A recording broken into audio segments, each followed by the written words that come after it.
David Anderson has become synonymous with global black wealth.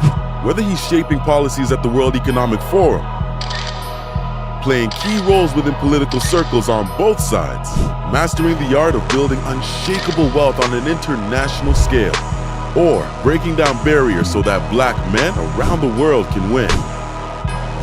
David is the world's best kept financial secret weapon. From the ghettos of Southside Chicago to the Obama White House, to the homes of billionaire moguls, David's receipts stretch well beyond million-dollar bank accounts, African royal families, or celebrity inner circles. But I believe that they did something that all of us can do. David's true gift is in single-handedly positioning everyday brothers to become global millionaires. Why? Because it's about damn time we own what's ours and have a real seat at the table. Money, power, respect.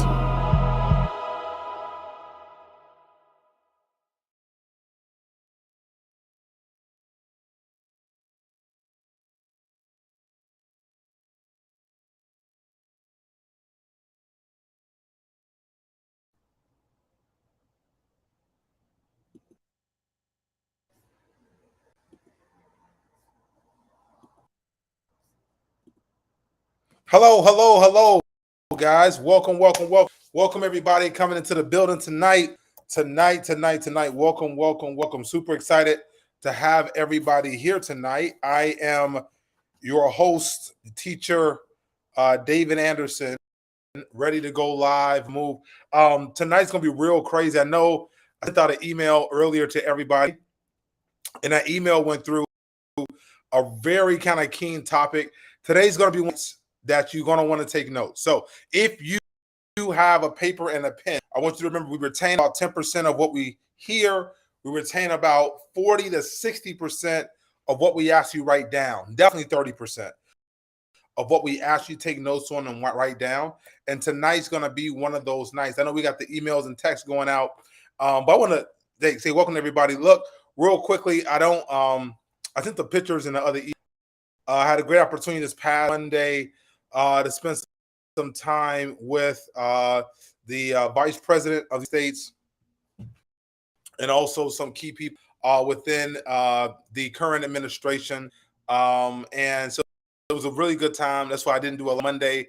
We sent that email out. And I encourage all of you guys, at whatever you operate at, whatever you do, whether it's your local, politics, your state level or national, whatever way you like to get in, please make your voice heard on the civic scene. Doesn't mean you have to become an activist. I'm not telling you to become an activist. Obviously, I encourage you to be in business, make money. But I think that being involved civically, whether that's helping with fundraising, helping out at your children's school, there's a lot of ways you can get involved with whatever local, national, state level politics as they exist today. And so it was a good time being with the vice president and, essentially getting a chance to kind of hear what the next agenda is and everything like that. So that was a good time. But look, tonight we're going to talk about a real important thing. Real quick, I know as people are coming into, just want to say hello to everybody. Alan, welcome. Poster, what's up, everybody? Welcome, everybody. Welcome. Real quickly, as you come in, look, again, I'm telling you tonight, grab a paper and I'm telling you, you're going to want to write this down or take notes in your phone, whatever the case is, because we're going to do something tonight that's a little bit different than normal. Tonight's going to be about how to look at things. Really, we titled it "How to Make Money in Any Industry in Any Time." So, how to make money literally in any industry at any time. What I'm going to tell you is that I'm not going to say that hey, millions at any industry at any time, but you definitely can make money in any industry at any time. Probably 6 years, any time. Once I teach you this framework and this mindset of how to think about things and look at things, and you're going to be like, oh snap, hey, Nathaniel, welcome, Terrence, welcome, Jeremy, welcome, guys. If you guys can do me a favor, for those that are here, real quickly, if you're on Facebook, please like the video or look at it. If you are on YouTube, please hit subscribe or share the YouTube if you could, to let other people know about this. As you guys know, try to give good content. Thank you, Neil, Nathaniel. We try to give good content and good information. It's not a bunch of fluff, a bunch of hype.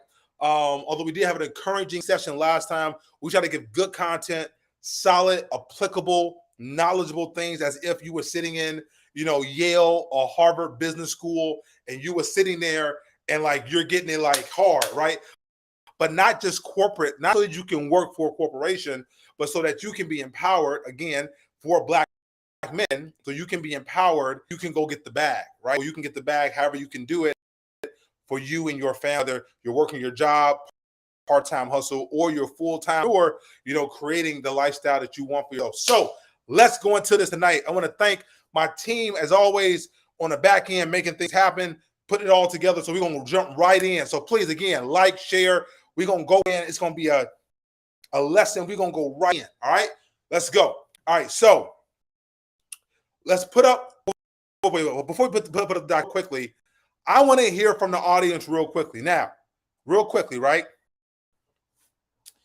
Have you at some time had some of your time, and I want you to write down the product or whatever it is. How many of you have had a moment where you found that somebody had made a bunch of money in a space, a bunch of money in the industry or a product or a service, and it shocked you. Like it was like you had never, like you would have never thought of that, like that was making money. Like you can make money doing that? Like you what? You just never thought of it before. You had this moment and it was like, yeah, the guy made $10 million, you know? He was, you know, I don't know, selling shoestrings, right? And you're like, selling shoestrings, right? Okay. If you had that moment, put a 1 in the chat for me. Put a 1 in the chat. If you had that moment where you saw someone, something very obscure, kind of something you would never think of, and they had made a whole bunch of money in that space, put a 1 in the chat. Put a 1 in the chat for me, right? All have had those situations. We have encountered or experienced things that we're like, how did you hear about that? How did you get into that? How is that even possible, right? How is that even possible? And so what I'm going to do tonight is that we're going to go through a quick framework, right? And some definitions so you can understand how to look at industries where there might be money, industries where people are making money, and you can participate. Peyton, thank you. Nathaniel, thank you. Nathaniel said auto repair insurance. Auto repair insurance. I don't even know who he is, but thank you so much for sharing that because that's a space I just never would have thought about it, right? And so we're going to talk about that real quickly, and I'm going to tell you about how to frame things, okay? Like a lens, okay? So I want you to know this, right? I'm going to picture this as a lens, okay? Your lens kind of creates what you can actually like do and what you see, right? It can so you can have a photographer, okay? You can have a photographer. He has the same camera, but he puts on a different lens, okay? On that, he puts on a different lens, and guess what happens when he does that, right? Guess what happens when he does that, okay? Then he gets a different picture. All that changed was the lens. It wasn't the camera itself, okay? It was the lens in which was put on the camera in order to see what they needed to see. So the picture was sort of space. Does that make sense, everybody? That makes sense, right? So what I'm saying to you is that, okay, you camera, okay? You are the camera, right? And the information and the knowledge and the exposure you have is the lens. And so you're the camera, you, right? Nathaniel, Peyton, McCoy, Arthur, right? James, brother, you are the camera. And the only thing we are doing is giving you different lenses so that you can see different pictures in order to make different moves and make different decisions, okay? So here we go. We're going to put it up real quick, okay? The secret, I would say the secret, but you got to think about it. You've heard this before, but you may not have heard it broken down, okay? The secret to high time in any industry is understanding something you call the supply chain, okay? Understand the supply chain, all right? Okay. Time, guys, we went through, it's still on the wall. We talked about the success thing. We talked about you have to have an idea, inspiration, creation. You have to have a goal, the actionable ownership, due diligence, investigate. Then you have to plan. That's the hardest part as you're trying to work to succeed, right? Ideas aren't enough. You got to set a goal with your ideas. Then you have to what? Plan, okay? Create the plan after you hit the goal or set the goal. We're going to talk about how to make money, the full supply chain, right? What is the supply chain? My team's going to put this up real quick, the definition of it, right? The supply chain is a network between the company and the suppliers to produce, distribute a product to the final buyer. It includes different activities, people, entities, information, and resources, okay? Right? People, entities, information, resources. You hear this word a lot. Supply, you hear it on TV. Oh, there's a shortage in the supply chain. Oh, we're having problems with our supply. So what that is, and I'm going to use a quick example here, right? And about the money-making part of this, okay? So we're going to use, right? We're going to go back to this definition in a minute, but we're going to put it back on me on full screen, right? So we're going to get Bob's restaurant. So Bob, okay? Right? Bob hot dog. Okay? So Bob's hot dog is a restaurant, okay? Okay? Is a restaurant. Now that restaurant, as you know, they sell hot dogs and french fries, okay? But real quickly, I want somebody to real quick, this is real simple, but we're going to go ahead and get some deeper stuff in a minute here. We're going to break down in the chat real quick. Let's break down real quick the supply chain of Bob hot dog. So let's break down the supply chain real quickly, a quick understanding of it. So in the chat, somebody put down the people, the activities, everything that goes along with Bob hot dog. In order for Bob to sell a hot dog, what has to happen? What is happening inside of the hot dog stand or restaurant? Come on, team. Come on, real quick, black man. Let's go. Right? What are the pieces? In order for them to sell that hot dog, what do they need? What do they need? Come on, let's go through it, right? Okay. Well, I'll tell you one thing, right, is that they need buns. Okay.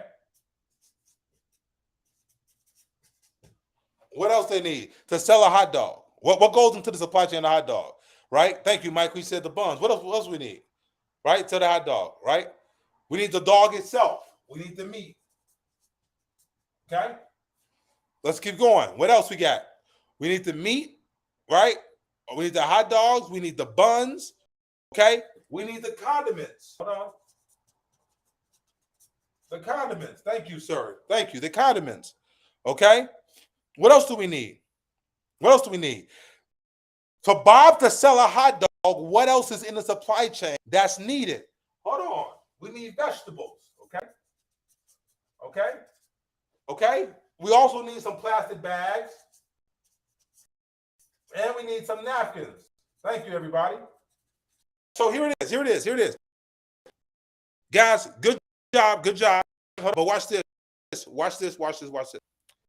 So here's the lens. Here comes the lens. I'm about to put on for a lot of you, about to put the lens on, okay? So you can see this from a broader space. So this is great. Everything we talked about, the buns, the meat, the condiments, the vegetables, the bags, the napkin, all of that is everything that is around the hot dog itself. So when you see that product, you see the bottle of water, you go the plastic bottle, the cap, the water, the label, okay? So that's the part of it you see. But here's the part of it that you don't see, okay? And this is where I want to give you another lens so you can make it in the industry at any given time, okay? You ready for this? What you don't see, but it's going to be obvious when I point it out. I'm going to go through it. So here we go. Ready? So that's one part of it. The other part of it is somebody sells the mats. The mats that are on the floor that are non-slippery and do not stick. Now, sell mats. Hold on, wait. Somebody's selling mats for the bathroom. Okay, there's mats that go around the urinal and the toilets. There's also mats that go behind the register. Okay, that's a certain type of mat, right? It has a couple of hop to it, so the person doesn't get tired as they're standing at the register. Then you got the mat for the door. You got the doormat. Then you got the mat by, let's say, the floor. Okay. Then you got a mat that's a grease mat. Okay, just to handle grease. There's a mat by usually the fryer that makes sure people aren't slipping on grease. Okay, hold on, wait. So we got 1, 2, 3, 4, 5 SKUs of products that came out of the mat that's part of the supply chain, okay, of Bob's. If you're with me with that, I want you to put a 100. If you understood what I went there, put a 100 in the chat. Okay. All right. Let's go. Now, here we go. Let's keep going. We're talking about just hot dog places, hot dog stand only, right? What else is a hot dog thing that we just don't see or may not be as obvious because it's not exactly a part of that? What's another part? We're talking dogs here, right? What's another part? Okay, here we go. Here we go. Let's talk about, right? Hold on. The POS system. What is the POS system? That's the payment processing system. Somebody, right? Somebody sold Bob Hot Dogs their POS system. We may see Square. We see a lot of the banks and all that kind of stuff, right? Hold on. We saw that, okay? But somebody sold that. Somebody is part of the payments, and they get a little piece from every hot dog that's sold, okay? Right? Somebody also has a business that helps Bob Hot Dogs, although hot dogs are not necessarily, people don't usually charge back, but a lot of business and restaurants, as you guys know, your auntie, your cousin, Tyree and them, they go into the restaurant, then they call their credit card, and they're like, I didn't go there, I didn't eat there. No, they ate. No, they went and got a meal, right? So, right, the chargeback, somebody is helping the deal with the chargebacks that come into play for the restaurant or for all the dog stands, okay? Right? And that's just, again, POS system in that space. Hold on, you ready for this?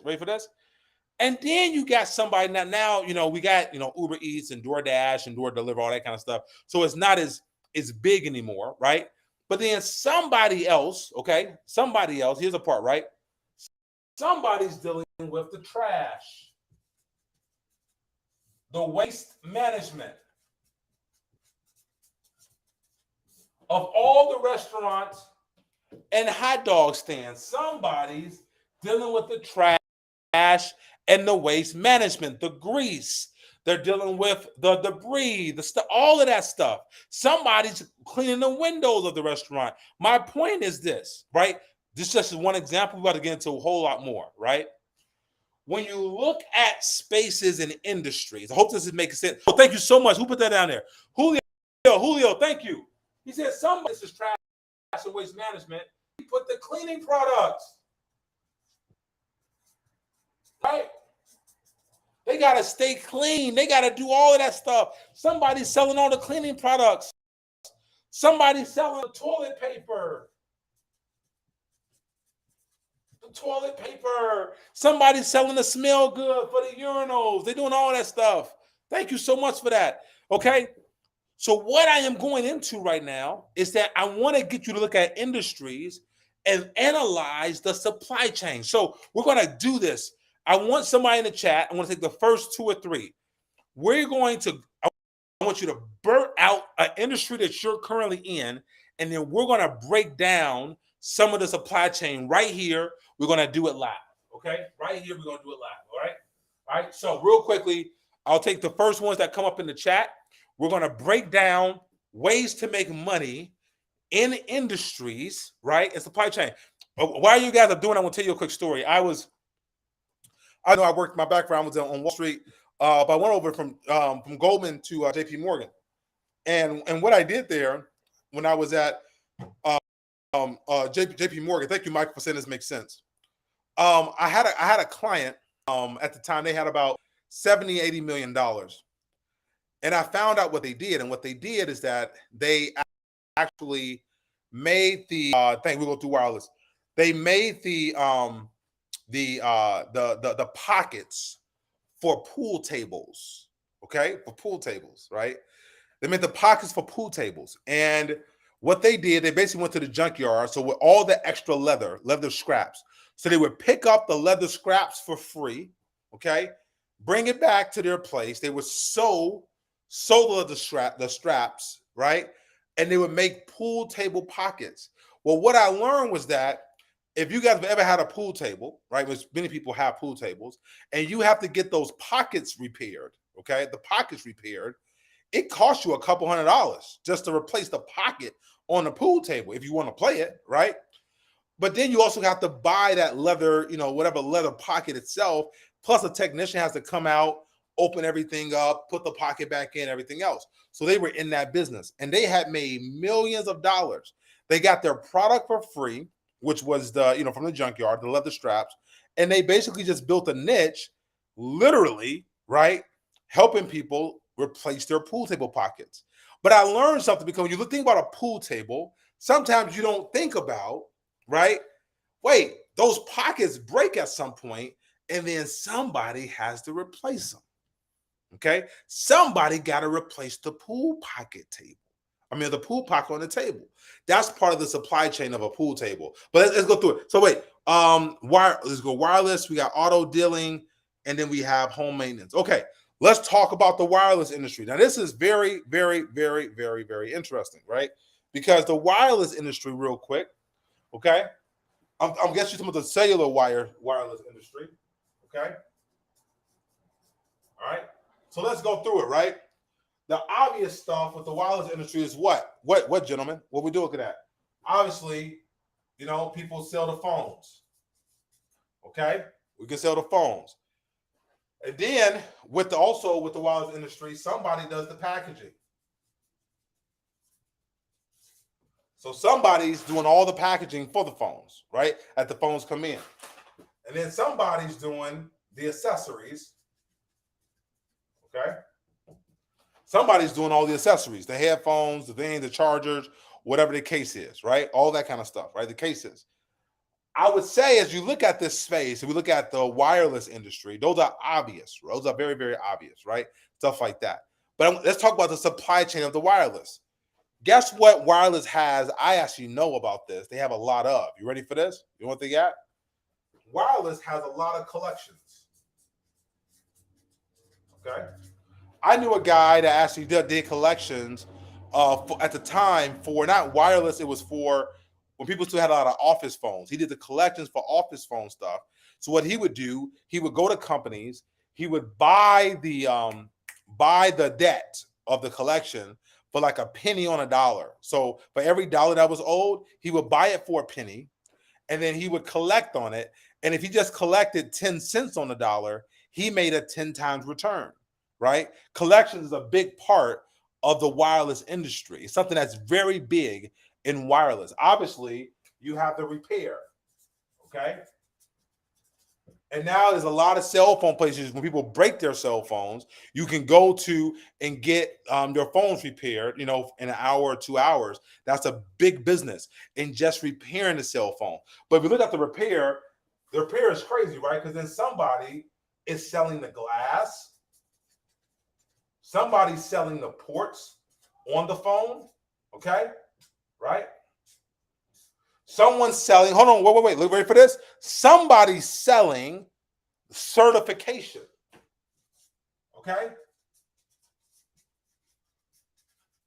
Somebody's teaching people how to fix cell phones, and they're getting certified at, right, their place. They pay whatever, a couple $100, couple $1,000, whatever the case is. And so they're getting certified. So repair has, you got the glass, you got the ports and the parts, and then you got certification itself, right? These are part of what? The supply chain. My team, put it up again for me, just so we have a definition. Everyone's here. The definition of supply chain, right? It's the network of the suppliers, right? It includes different activities, the people, the entities, the information, and the resources. I want you to start thinking about this, people. Look, Black man, I know there are women here too, but I want you to hear me out. When you're looking at businesses, when you're looking at opportunity, you want to think about the things that aren't just obvious, okay? The stuff I call is sometimes boring. It doesn't make sense, right? Now, everybody at one point was selling. Okay, they were all selling computers. They were selling cell phones. But then somebody said, you know what? A lot of cell phones are getting viruses. Computers are getting viruses. So then you have McAfee and other Gordon, Norton, whatever. They started to sell what? Antivirus software. All it was an alert system. It was an alert. All it was alerts. It wasn't complicated. It was alerts to tell you, hey, something's not operating very well on your computer. You could have a virus. Please check into this. Okay. Right. My point is this: with all of this, and I'm going to go through one more example. In all of this, gentlemen, think about the supply chain as you look at, okay, the businesses that you're in and what you're doing. Now, look, I'm going to go real quick into an industry that's getting, steam, and people are looking at it, right, in every single way. It's just a space I want to kind of break down real quick, just to give you guys some pictures of some things real quick, right? But I want you to think about, I'm going to break down, right, the supply chain of sports, okay? Just we're the consumer, right? And we look at sports, we watch TV, we watch football, basketball, that kind of stuff. But I want to talk about some of the supply chain things you do not see, okay? Things you do not see. Hold on.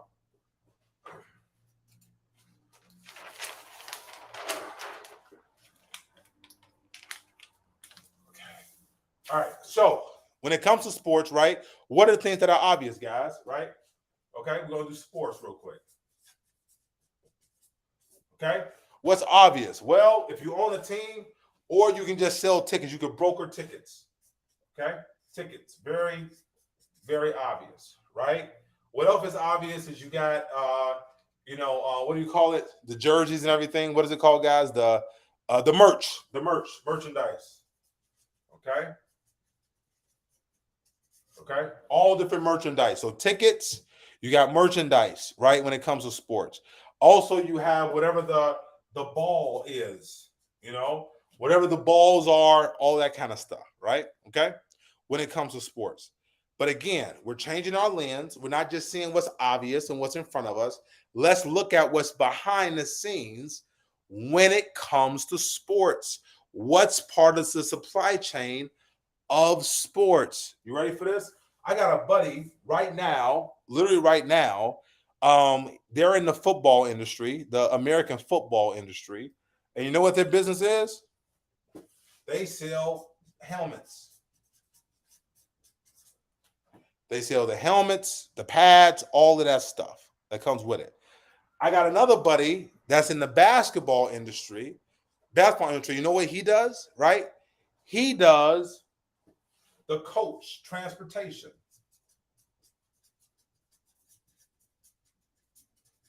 He has a contract with the NBA and with some other folks where he does the transportation, right? When players are getting off the planes, going to this practice stadium, from the practice stadium to the hotel, from the hotel to the game, after they play the game, back to the hotel, from the hotel, back to the plane. He's literally doing six legs of transportation every single game across multiple cities, which is part of the players got to get to the game, right? It's critical.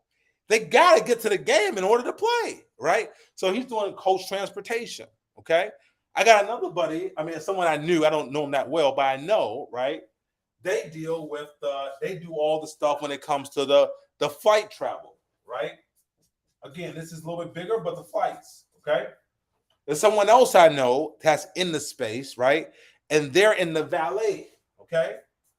So what they do, they go to sports stadiums. They find people that have lots who don't want to deal with game nights and all the hustle and bustle, and they cut a contract. And they say, look, I'll staff it. I'll do the valet. You got 100 parking spots. We're going to charge $40 a spot. So we're going to make $4,000 a day. And you're going to get, 30, 40%, and I'll keep 60%, right? Or 50%. They do just the valet at the games of sporting arenas and places like that. The point I'm getting to this, and guys, we can go through more and more of this. Thanks for staying around, everybody, to hear this out so you can take some notes on this. My point is this, is that when you look at your industry, when you look at the space you're in, I want you to take a deeper dive in the lens, and not just what it is itself, right? Not just the things that you see that are there, but the things that are there that you don't realize that are there. So you take it one level deeper, okay? What is the true supply chain of an industry? And in that, you're going to find opportunity. You're going to find, right? Things that you can sell, that you can offer, that you can present. That some of it is very simple and easy, right? But it's okay. Like you don't have to, right? Do all the big fancy stuff, the stuff that's on camera. You can actually do the things that, again, the collections. You can look at the certification, the ports, the cleaning products. You can look at the payment, the toilet paper. You can look at the helmets, the flights. My point is this, right? Think about the supply chain. This is how you make money in any industry at any time, right? At any given time. You say, hey, you know what, man? I like real estate, everything. Okay, you like real estate. Phenomenal. I'm so proud of you. You know what? You don't have to do the fix and flip. Maybe the fix and flip is not actually your space. Maybe you should look at, I want to do, a space that I'm in. Maybe you should do the cleanup. You should do the construction cleanup. Let somebody else do all that demolition stuff and fix and flip and put in new cabinets and new stuff. Maybe that's not you, but come in and say, you know what I do? I clean up rehabs. I do the cleanup. I come in, hey, pay me $1,500, $2,500. I got a small crew. We come in and we clean everything out. And then you build partnerships with dumpster companies. Hey, I'll make sure your dumpster is here on time. You tell the dumpster company, hey, I'm gonna have you rolling. You're gonna be doing 10 dumpsters a day. All right, I just want 10%, but I'm going to refer you all the dumpsters because I do the cleanup at the construction site or at the rehab. I control the dumpsters, right?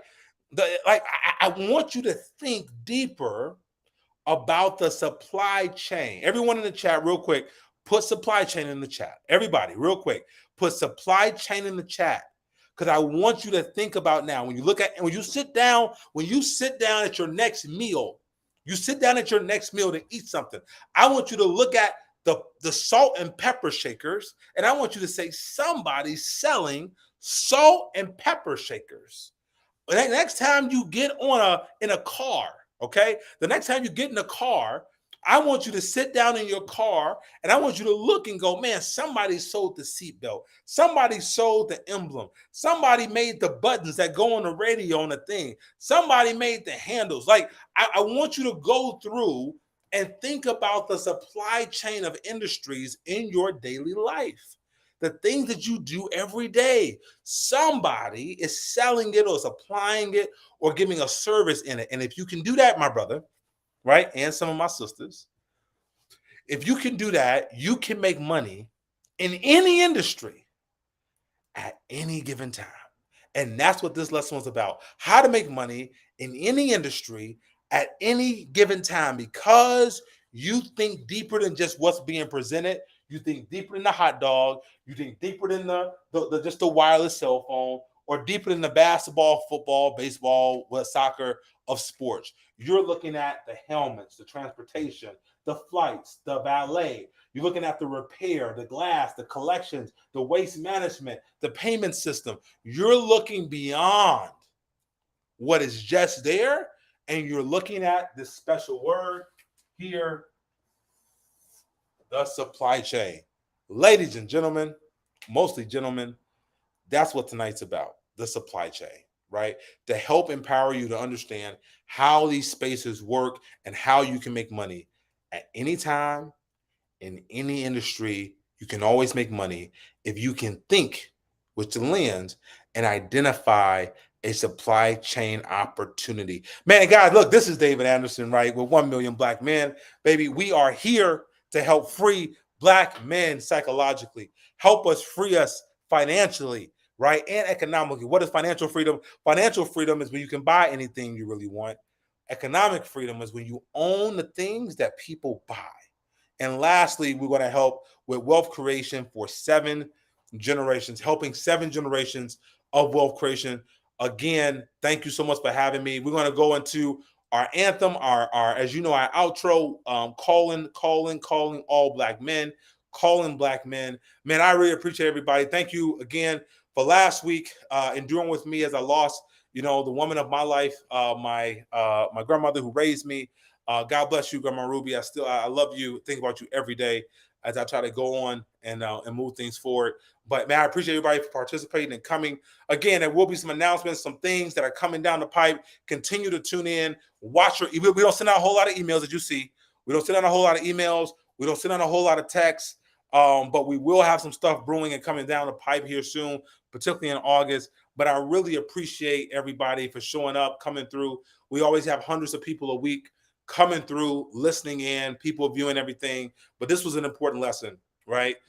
If you enjoyed this, guys, real quick, just put a 100 in the chat. If you enjoyed it, just so I know, if you could give me that feedback, just put for me a 100 in the chat. If this was worth your time, it made sense, it empowered you, it gave you some things to think about and look at. Really, really appreciate that because it just really gives us insight. And I want to keep on bringing it, bringing things that are for you, for us, by us, insights that are for us, by us, to give us, the things, lessons. This is something that, hey, like people do. And I didn't even get into the models. I think next week I'm going to get into the models that you can have in supply chain and how you can do it. Like, some people are just, like Halloween, how you can take seasonal holidays and make money and do things, right? Which is part of the supply chain of certain industries. So with that, thank you guys so much again. They're going to start the poem. Thank you for the 100s. Bill, John, thank you so much. Meta, Tracy, Clarence, I love you guys. Appreciate you guys. With that, I see you at the top because the bottom is too crowded, man. Peace.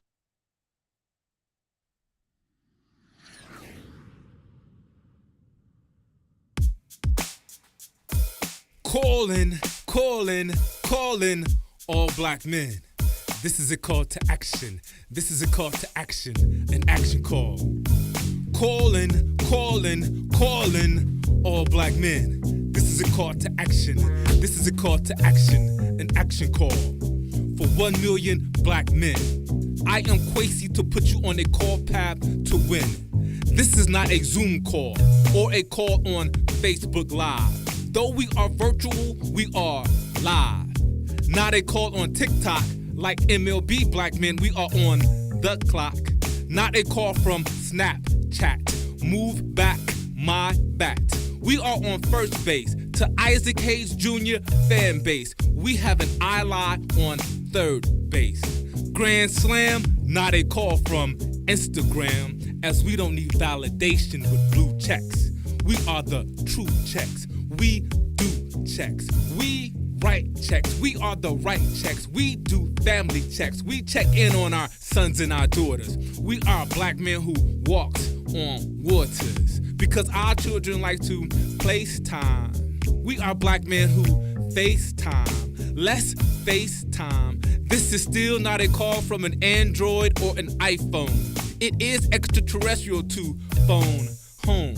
I know sometimes black men, we have to travel around the world to be appreciated at home. But you are not alone. You are in the each one, teach one green zone, where the elusive weapon is the truth. We are the black truth. We are Paul Pierce, the truth. We are the loot. We are 1 million black men strong. We will get along as we landline. We walk across their blue and red line. Now this call is from a landline with rotary numbers and a coiled cord. We are 1 million black men on one accord. This cord and phone transmits a dial tone, whether a local call or a call of long distance. Regardless of the distance, it connected us. Social media unconnected us. Our homes need us. They soul feed us. And not just food that give us niggas-itis. I write this, our homes bleed, sweat, tears for us. Black men, it is up to us. It is on us, not to just procure the bag. Buddha bless one, share it with me.